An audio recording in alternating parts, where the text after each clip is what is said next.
TGPSC నిర్వహించిన group 2 పరీక్షలో ఉత్తీర్ణులై ఉద్యోగానికి ఎంపికైన అభ్యర్థులకు ఇవాళ నియామక పత్రాలు అందజేయనున్నారు.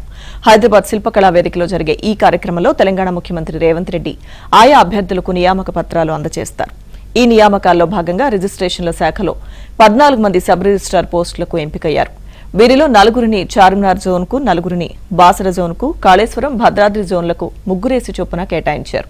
వీరికి ఏడాది శిక్షణ అనంతరం పోస్టింగ్లు ఇస్తారు. దాదాపు 10 ఏళ్ల తర్వాత రిజిస్ట్రేషన్ల శాఖకు కొత్త సబ్ రిజిస్ట్రార్లు వస్తుండడం పట్ల ఉద్యోగ సంఘాలు హర్షం వ్యక్తం చేస్తున్నాయి. శాఖలో 14 మంది సబ్ రిజిస్ట్రార్ పోస్టులకు ఎంపికయ్యారు. వీరిలో 4 చార్మినార్ జోన్కు, 4 బాసర జోన్కు, కాళేశ్వరం, భద్రాద్రి జోన్లకు 3 చొప్పున కేటాయించారు.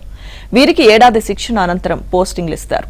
దాదాపు 10 ఏళ్ల తర్వాత రిజిస్ట్రేషన్ల శాఖకు కొత్త సబ్ రిజిస్ట్రార్లు వస్తుండడం పట్ల ఉద్యోగ సంఘాలు హర్షం వ్యక్తం చేస్తున్నాయి.